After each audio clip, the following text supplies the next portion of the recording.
This is Beyond with Heather Tesch, where we examine near-death experiences and life itself, hopefully making this life a little better.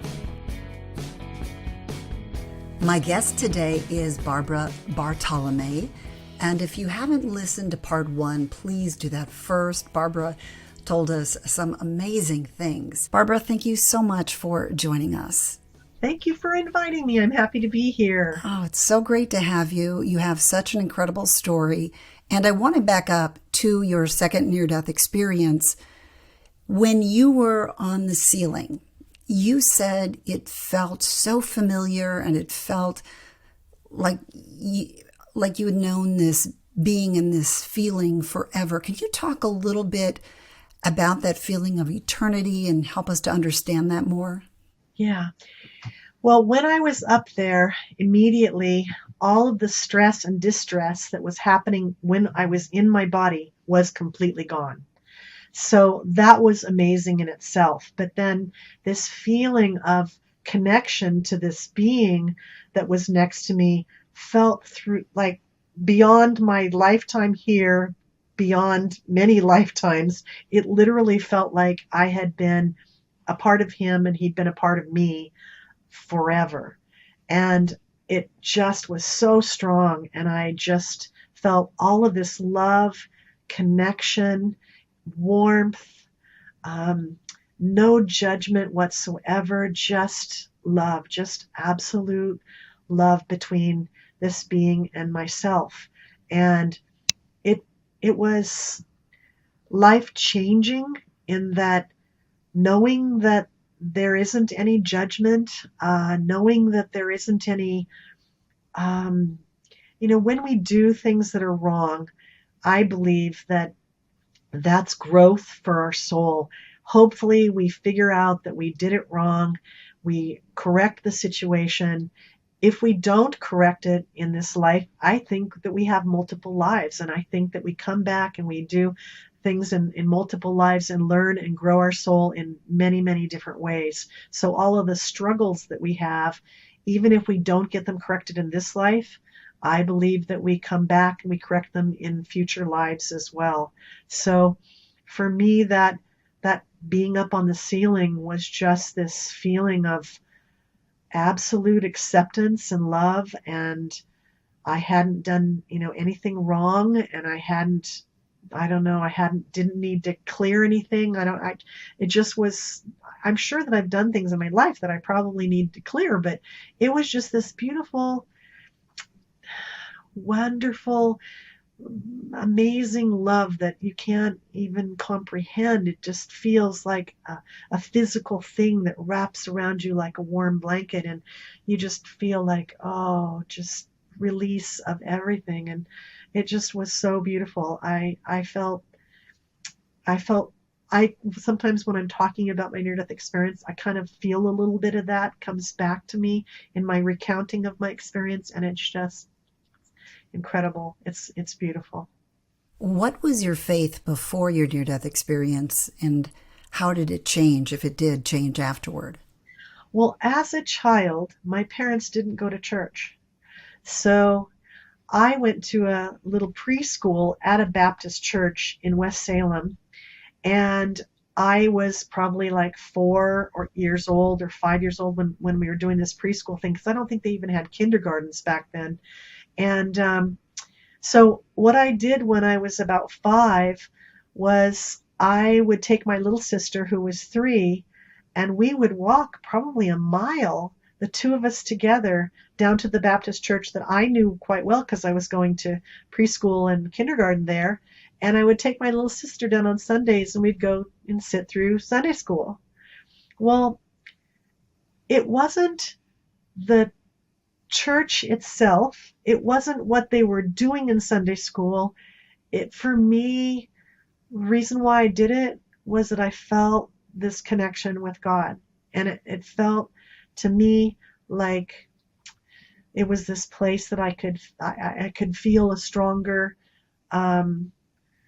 connection. And I felt the connection all the time. And in fact, before I would go to sleep at night, I would actually talk to God. It wasn't like praying, like, oh, it was just laying in bed and saying, Susie at school keeps bugging me, and I wish, could you help me with that? Or, whatever it might have been. And my mom would come in to kiss me goodnight, and she would ask me, who are you talking to? And I'd be only like, 5, 6, whatever years old. And I would say, I'm talking to God. And she would kind of like, okay. And it's not that she didn't believe in God, it's just that she didn't teach us to go to Sunday school and church and stuff like that. So as I got older, friends would have, they'd attend this church. So maybe I'd go on Sunday with that friend to that church, or that friend to that church, or, a couple times I went, for periods of time, like 4 or 5 months to the same church. In high school, I went through a program that was with the high school kids that was, I can't even think of the name of it right now, but it's like, high school group of church kids, just because I liked the kids that were in the group and stuff. And I always felt this connection to God, but I never felt that I needed to read the Bible, that I needed to listen to what they said in church, other than, yeah, okay, they're talking, but it's not, I felt a lot like the people who were in church didn't have the depth of understanding that I already felt connected with God. And it wasn't like an egotistical thing. It was just like, I wish they knew more. They don't get it. And so I had gone to church at different churches through my lifetime, but not regularly, and not, one specific church or anything. And so it wasn't like I was religious, but I always felt the connection to God. So I would guess you'd call me spiritual rather than religious. So that's pretty much how I approached it when I had my NDE. I, felt that God experience right in that moment. And I still don't go to church, and I just feel that connection straight up with God. I don't need to go to church. So I just, when I want to talk to him and say, hey, there's a beautiful flower. Isn't that gorgeous? Thank you for the flower. Or, hey, I hope you can help that person who's having trouble with the cancer and the chemo. Could you please, be in their life and help them? I just do that kind of stuff. I don't, I don't sit down and go, it's not me. I just talk like he's right here, because I do feel that he is. So. You realized that you had a near-death experience when you were just a toddler. Did you ever regain any memories of that? Did you go through hypnosis or anything to recover that? No, I haven't. I don't remember that incident at all. Just the after effects were so strong that when my brother told me about it, then it all fell into place, and it made sense for me, like, oh, because I was wondering why I had all those after effects long before I'd had the near-death experience at age 31. And when he told me that, then I went, oh, now I get it. So it was really helpful to find out about that early childhood one. Yeah. With your second near-death experience, the medical team was really reluctant to talk to you about that. But when you initially came back and you started to tell them what you saw, which you couldn't have seen, but you did, were any of them open to that? Did any of them confirm anything? Yeah. So after the neurosurgeon stormed out of the room, when he said, I'm not going to stand here and listen to this, then the orthopedic surgeon and the rest of the people stayed there, and he asked questions about what I had felt like. What did I see? And so he was validating it for the whole group, other than the neurosurgeon. But of course, with the situation being a medical error, he wasn't really able to talk to me about that, because they thought I might sue the hospital and them. So about 20 years later, I had another back issue. I ended up having a spinal fusion for that area down there, but I did it down in LA. But I had to go back to an orthopedic surgeon here in Santa Barbara, and I chose him. And I thought, oh, I hope that he'll talk to me about this. And when I brought it up, I could see he was a little uncomfortable, but he ended up saying, Barbara, I remember every minute of that whole event. He said, that was very life-changing for me. And he said, I wish that I could talk with you on camera and be a support for you for that incident, but I can't. He said, if I did that, my colleagues and my patients would not trust me. I would not have my career any longer. So he said, I'm really sorry I can't, do anything to support you with this, but I do remember it completely. So That gives me goosebumps. that was really nice for him to at least say that to me 20 years later or so. And he's a nice person here in Santa Barbara, not unlike the neurosurgeon who has a strong history of no one liking him because of his personality. Yeah. Well, I guess it was a couple of years after your surgery, you finally were able to work up the strength to leave your husband. Can you tell us the story of when you were looking for an apartment? Yeah.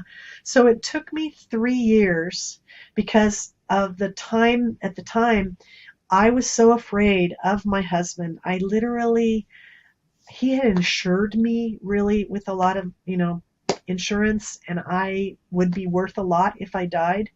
And so I was afraid that he was going to do something to cause me to die. Like maybe it would look accidental, like he'd cut my brake line or something, and I would, run into a semi truck or who knows what. But I was living in this big fear because and I was also, after that NDE, I was doing everything the way he wanted it done.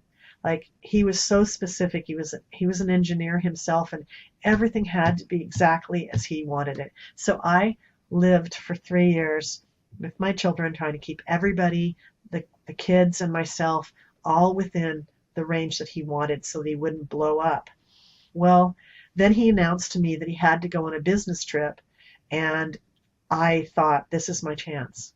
So what I did was I looked up apartments, and I was working as a travel agent at that time. And so I looked at apartments within the range that I could afford. And I then, as he controlled all of my money, and he gave me only a $25 stipend each month. So I had been saving up those stipends to be able to pay for the first month's rent. And then once I got away from him, of course, I'd be able to have my own salary that I earned as a travel agent, and he wouldn't control it anymore. So I got to these apartments, and once I put him on the plane and he flew off to his destination, then I started going to these apartments, and I went to 4 different apartments, and I told them the truth that I am, escaping a very abusive husband, and I'm going to have my son and my daughter and myself. And I told them, I can pay you the first month's rent. I've saved that up from the, situation, because I don't have access to our money. But I can pay the deposit to you in monthly increments over the next 8 months, because I'll have access to my own salary and be able to pay you like $100 per month over the next 8 months. The apartment was $800 a month. So I said, I'll pay the extra for the deposit and the rent. The first 4 people said, no, I'm sorry, I can't do that. So the 5th person was my last one of the day. I needed to go pick up my daughter at the preschool. And I was kind of like, oh God, And so I talked to him, and he stopped and he looked at me, and he had this look in his face, just looking in my eyes. And I told him the whole thing and was waiting to hear what he was going to say. And he just looked at me for the longest period of time. And then he said, yes, you can move in. And I said, oh my God. And I started crying. And I said, why are you trusting me? The other 4 people today, they didn't trust me. And I will pay you. I promise you I will. And I said, why are you trusting me? And he looked at me with this beautiful face, and he said, I grew up in the Netherlands during World War II. And he said, many Jewish people were escaping the Nazis and running into the Netherlands, whole families.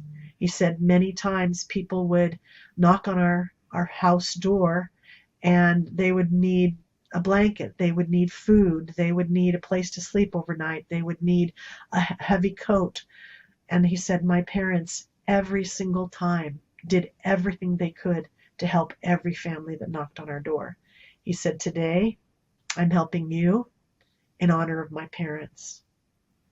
And I was just crying my head off. So then he handed me an application. I was sitting on the stairs. There were some stairs in between the apartments, and I was filling out the application.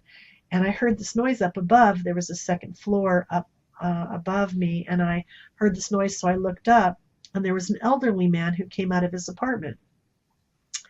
And he looked over the balcony, and I'm trying to wipe my tears away so I, don't look like I've been crying.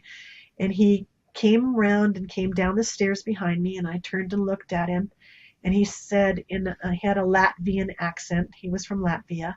He said, "Are you moving in?" And I said, "Yes, I am." And he said, "Good." And then he walked past me and continued on. Well, after we moved in, I could hear him and his wife. His wife never came out of the apartment, but I could hear them kind of bickering back and forth. And she would say, "Oscar, bring me some water," and he would say, "Marie, I'm busy right now. I'll be there in a moment." And I'd hear these comments back and forth. And so I kind of realized that no one visited them. He went out and got his groceries. I felt they were really alone. So I felt alone because my parents had died and I didn't have a support system other than some friends in Santa Barbara. And so I talked to my son and my daughter, and they were, pretty young. So they were probably about 3 years old and 11 years old at the time. And I said, "Why don't you guys together draw a picture? And then, Scott, if you'll walk Julie outside in the neighborhood and pick one little single flower and then sneak up the stairs and put it on their doorstep. We'll do that, and maybe it'll cheer them up. That'll be fun, okay?" And so they did that for about 3 months. 2 or 3 times a week they would go and do that. And they didn't get caught. They would put the little picture up there and they'd draw cute little things and stuff. And then I saw the man outside, and he said, "Is it your children that are putting the pictures on our doorstep?" And I said, "Yeah, they want to be friends." So they invited us upstairs to their apartment after school one day, and they wanted to have us come up and have cookies with them. So I sat on the couch and I talked with them, and I heard their life. And they didn't have children. They were in their late 80s. They didn't really have people that were supporting them in Santa Barbara. And so I decided, well, I'm kind of in a struggle situation too. I know what it feels like. And so when I would start going to like CVS Pharmacy or the Ralph store to go grocery shopping or whatever, I would call them and say, "Hi, I'm going over to, so-and-so. Do you want me to pick you up anything?" And so I started kind of being this helper person for them. And I drove them to a couple of doctor appointments and different things. And they just absolutely loved my children and I. They just started asking us up, "Can you come up and go get dinner and bring it up to us, and we'll pay you for that." And I was like, "No, you don't have to pay me anything." And so we would just do these things with them, and they just started calling me their daughter, and then they started calling my children their grandchildren. And they would say it to other people and stuff. And I was like, "Okay, this is cool that we got adopted. This is wonderful. We adopt them too." Well, what ended up happening was years later, Marie passed away first. And then I was the last person that she spoke with in the world. She said, "I love you" to me. And then she passed away the next morning. She was in a coma. She came out of the coma long enough just to say, "I love you." And then she went back in the coma and died the next morning. And about 8 or 9 years later, after we had all these 9 years, we took Oscar everywhere. We took him on our vacations with us. He died at 93 years old. He was a little younger than her, and he was just, to our children and all 5 of our kids, and to my husband and I, he was our adopted dad, and we loved him all the way through. It was amazing. So I always do that with people. I adopt them. I call it adopting by love. And I've adopted a little granddaughter that's now 11 years old that needed a grandma, and I'm the grandma. And I've adopted an elderly woman that was 100 years old, and she ended up passing away when she was 102. And every week for those 2 years, my husband and I would go over to her apartment at a senior living facility and sit with her for a couple hours and talk with her and ask about her life and just give her time to have somebody else, to talk to. And so I would highly suggest that everyone out there adopt by love, because you don't have to have these special people born into your family to have it be a wonderful situation. You can adopt by love and just have these people and give beautiful moments and memories and love towards these people all through your life, and they give it back to you too. So we've been totally blessed with tons of adopted by love people. We actually have 16 foreign exchange students that we've hosted here in our home, and we've gone and visited them in their countries, and they come back and visit us over here, and they have a Santa Barbara family with us. So I would highly suggest everybody choose to do that, because it is absolutely a beautiful thing for both you and them. And that man did something unexpected that was somewhat connected to your loan years later. Can you describe that? Yes. So before Oscar died, about 4 years beforehand, he one day said, "Barbara, will you be the executor for my estate?" And, I had no idea what that would entail. And I said, "Dad, I don't know how to do that." And he said, "No, you don't have to do anything. I have a lawyer who will take care of everything. You just have to make sure the lawyer does what I've told him to do in my will." And I said, "Okay." Now, we always thought, he was living in an $800 a month apartment. They had a really, really old car. They had really junky furniture. We took them out to dinner. We took him out to dinner after she passed away. We always felt that there was no money in their situation at all, and we felt, we wanted to contribute towards their happiness and their, capacities of being able to handle their life. So when he died, I got a phone call at about 7 p.m., I think, or maybe 8 p.m. I had just talked to him a couple hours before, and the senior living facility that we had moved him into, because we were worried about him living alone in the apartment, they called me and they said that he'd had a heart attack and that he had died. So, of course, in tears, my husband and myself and our youngest little baby went over. The other older kids watched our younger ones, except for the baby. We took the baby with us. And we went over to the senior living facility, and we, spent time with his body, and I, loved and kissed him goodbye and everything. And so then about 2 weeks later, this attorney calls me and out of the blue and says, "Mrs. Bartolome, you are the executor for Oscar's estate." And I said, "Yes, I am, but I don't really know what to do with that." And he said, "No, you don't. You can come over. I need to read the will to you. So please come into my office at such and such date and time." So I said, "Can I bring my husband?" And he said, "Yes." So my husband and I showed up, and he starts to read the will, and he ends up reading that Oscar is giving $100,000 to this federation in Los Angeles. He's giving $100,000 to the senior facility that he was living at, and then he gives $250,000 to me.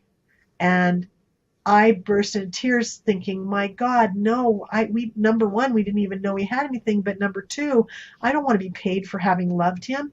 And so I'm crying my head off, and the attorney has this kind of smirk on his face, and he's like passes this little piece of paper, but he goes, "Your father really knew you well."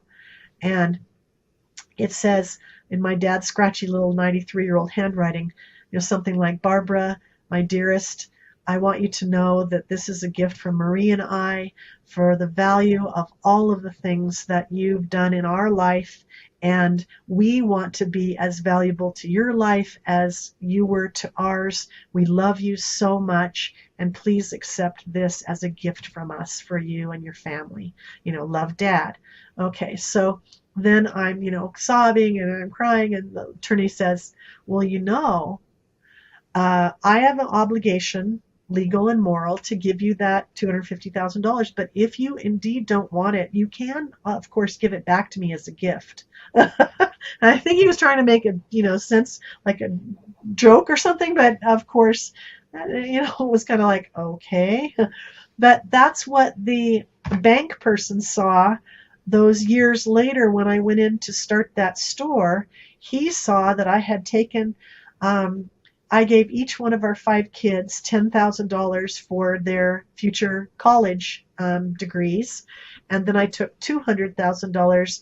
And because I had moved into Victor's house and he had owned it before I moved in, I gave and paid $200,000 down on the mortgage. So then I felt like both of us owned the house, and I was comfortable with feeling, not like I was living in his home, but I was living in our home. So that was what my dad did. He gave us all of that, and who would have known? We would have never known that that was going to be what happened. We had no clue. So it was pretty beautiful. And I have my dad's picture right up in front of me right here. In fact, I will take it down really quickly and show you my dad. There's my dad. Oh, yeah. Wonderful. He was just a wonderful guy. And I didn't have a picture of Maria, unfortunately, so that's my love to both of them. Yeah. And while you were living in that apartment and while all of this was going on, you weren't really looking for a husband, but you did make a list about your ideal man. Can you tell us about that? Yeah, well, because I had been married that first time for the short, 4-year period with the person I'd gone to high school with, and he hadn't turned out to be um, he didn't want to work. He wanted to just have me work 3 jobs and him sit around. And I said, no, it's not going to be my life. Sorry. So when I got the second person, he was very abusive. I realized, okay, I'm not choosing right. I need to evaluate these people before I get into any kind of future relationship. So I started making a list of character traits that I would want in a future person, but I wasn't dating anybody. So what I would do is at night, after I'd gotten the kids to bed and made their lunches for the next day and everything, I would sit there and think of previous people that I knew and family members and ex-husband, and I would think of all the positive character traits. So if I thought of a negative one, I would think of what was the opposite. And I would write down the character traits: positive, kindness, patience, honesty, trustworthiness, all the things that I wanted in this person that would be a good person to be with. So I would do that on a regular basis, and I did it for 2 years. So I had this little notebook next to my bed, and I would read through all of them and think, is there anything else I can think of? Oh yeah, and I would add something. So when I would close the book each time, I would talk to the other side and I would say, God, I don't know who this person is, but you do. And if you could bring them to me in a safe way so that I could kind of have some time to evaluate them and make sure that they're this person, I'd really appreciate it. And if it could be done in the right timing for their life and for my life so that we could have a relationship that worked for the long term, I'd really appreciate it. Thank you so much, and good night. So 2 years go by, and my son comes in one Saturday, and he's now 13 years old, and he's got a girl with him that's 12 years old, and they're in junior high school together. And he says, Mom, we want to go see a movie. Will you come with us? And I was doing things and I had stuff to do. And I said, okay, all right, I will. And so then they said, well, come over and pick us up over at her house. She just lives a block away. So they told me where she lived. And so I kind of changed out of my grubbies, and got something worthwhile to wear over to the movie theater, and went over to their house, and I knocked on the front door, and this 7-foot tall guy opens the front door. And when I said, hi, I'm here to pick up your daughter and my son to take them to the movie, he said, you're taking them to the movie? Well, they asked me to take them to the movie. And I realized immediately what they were doing. They were putting us together, and I was very embarrassed. And we all went to the movie together. And afterwards, we went to a pizza place we picked up his son, and my daughter was over at her dad's house, and so doing a visitation. And so we had 3 kids. They were all over playing video games. And I said to him, have you lived in Santa Barbara for a long time? And he said, yes, I was born and raised here. And I said, oh, where do you work? And he said, at UC Santa Barbara at the university. And I said, oh, wonderful. So what caused your divorce? That was the 3rd question I asked him. He still remembers. And his face just crumpled when I asked that, because he'd had a problem marriage that the wife had walked out on both him and the children. And so, he didn't blame or anything. It wasn't like that's kind of a situation, but he was hurt by it very much. And so I literally got a chance in this slow process of taking the kids places with him to see what kind of person he was. And we've been now married 30 years, and we just celebrated our anniversary over in Italy. It was wonderful. So, that list really paid off, because I had 116 things on there. And actually one of them said, must be tall, because I had dated a guy in college who was shorter than me. I'm pretty tall, 5'9". And so the guy had laid his head on my shoulder when we were dancing a slow dance at a dance in college. And I realized that I couldn't handle that, and that I needed somebody who was tall that made me feel like, smaller.